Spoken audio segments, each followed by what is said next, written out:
Estamos de volta com a Revista TST e, como falamos no bloco anterior, o assédio sexual ainda é frequente, inclusive no ambiente de trabalho.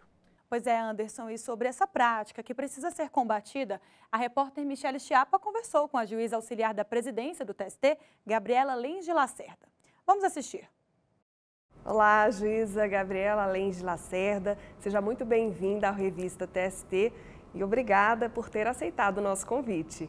Eu que agradeço a oportunidade de estar aqui debatendo esse tema tão importante que é o assédio sexual.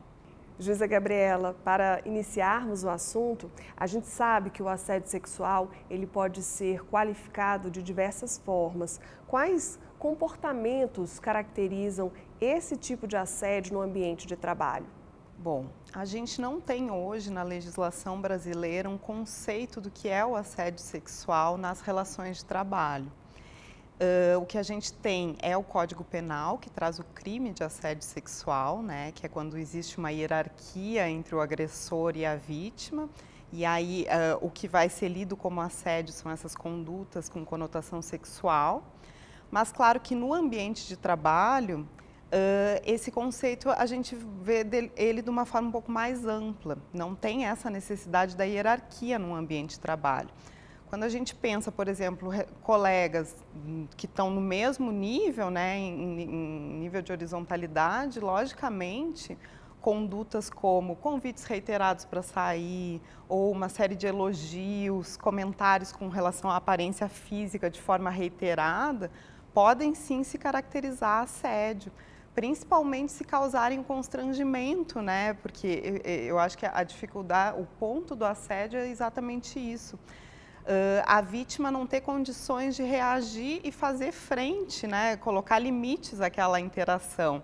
E por isso que o Código Penal prevê uma gravidade maior quando tem uma relação de hierarquia, porque logicamente o consentimento acaba sendo muito mais mitigado, né, muito mais difícil, mas também entre colegas dentro do mesmo ambiente a relação tem que ser pautada pelo respeito, né, esse é o ponto.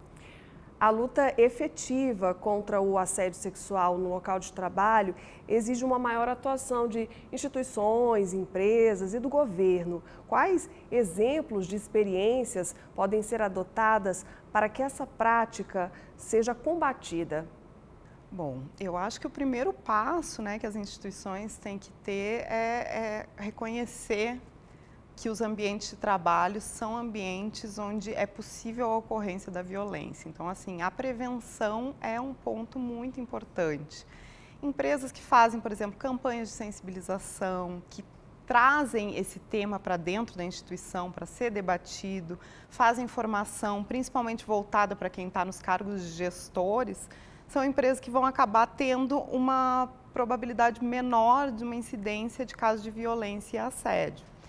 E além da prevenção, logicamente, é importante que quando isso aconteça, né, no ambiente de trabalho, as pessoas que integram aquela organização saibam, por exemplo, que existem canais de denúncia, que são canais confiáveis, que resguardam, né, que protegem a vítima que está fazendo aquela denúncia, que vão dar alguma resposta adequada. Então, quer dizer, a partir daquela denúncia é essencial que a gente tenha um fluxo para que se pense por que setores que vai passar.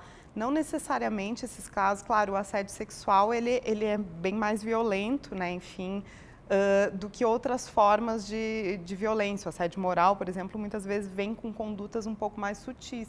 Então, não necessariamente essas denúncias elas vão acabar numa punição, né? Mas é essencial que a instituição dê uma resposta e olhe para aquela questão que surgiu, de forma a conseguir restabelecer o ambiente de trabalho saudável. Porque a violência, né, e o assédio, principalmente o assédio sexual, eles não surgem em qualquer ambiente, eles surgem normalmente em ambientes que já estão degradados, ambientes que não falam sobre isso, né, que não trazem para a discussão.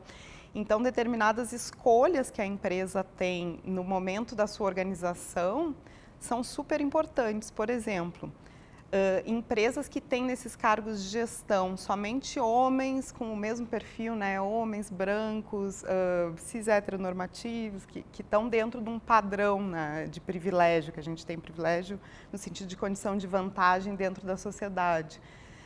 são empresas que muitas vezes não vão olhar para essas outras questões porque justamente não tem outros olhares.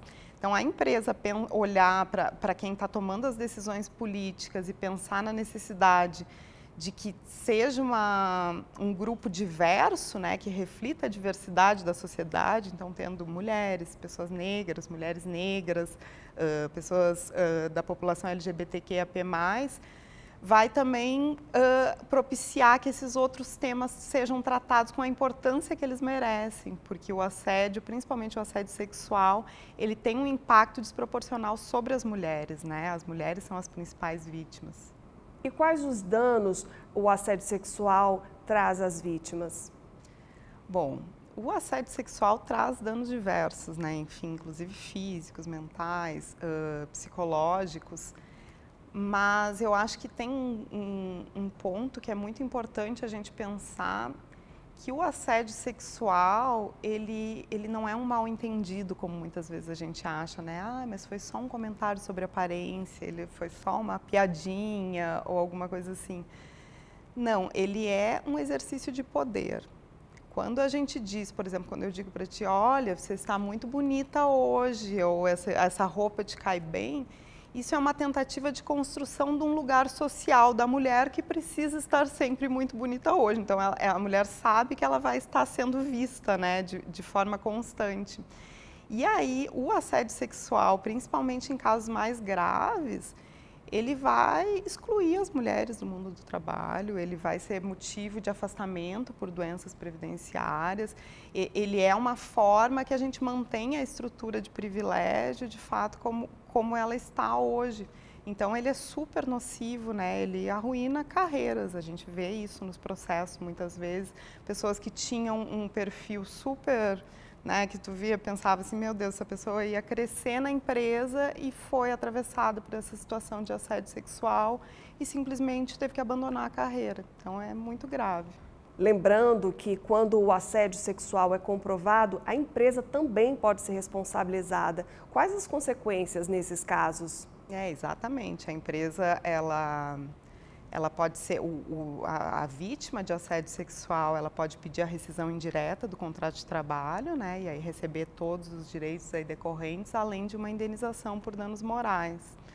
E a outra consequência que eu acho que é importante, né, que é sempre o que a gente deseja nesses casos de condenação, é que a empresa também olhe para si, né, quando ela criou um ambiente que propiciou o surgimento de um caso de assédio, que ela repense as suas práticas organizacionais, que ela pense formas de prevenir para que aquilo não ocorra mais. Juíza Gabriela Lens de Lacerda, muito obrigada pela participação no Revista TST.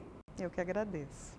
Ótimos os esclarecimentos aí da juíza Gabriela Lens. E ainda sobre esse assunto, Luana, nós temos alguns dados aqui na nossa tela. Olha só a quantidade de processos que foram julgados na Justiça do Trabalho relacionados a assédio sexual durante o ano de 2022. Foram julgados em primeiro grau 3.322 casos. Em segundo grau foram julgados 2.084 casos e aqui no Tribunal Superior do Trabalho foram julgados 91 casos em 2022 relacionados a assédio sexual. Pois é, Anderson, e em 2023, até maio, foram julgados, em primeiro grau, 1.355 casos. Em segundo grau, 835 processos relacionados a assédio sexual e aqui no TST, 50 casos. E, embora os números chamem a atenção para a ocorrência de assédio sexual no ambiente de trabalho no Brasil, a gente sabe que o volume de casos é maior, uma vez que nem toda vítima denuncia ou recorre à justiça.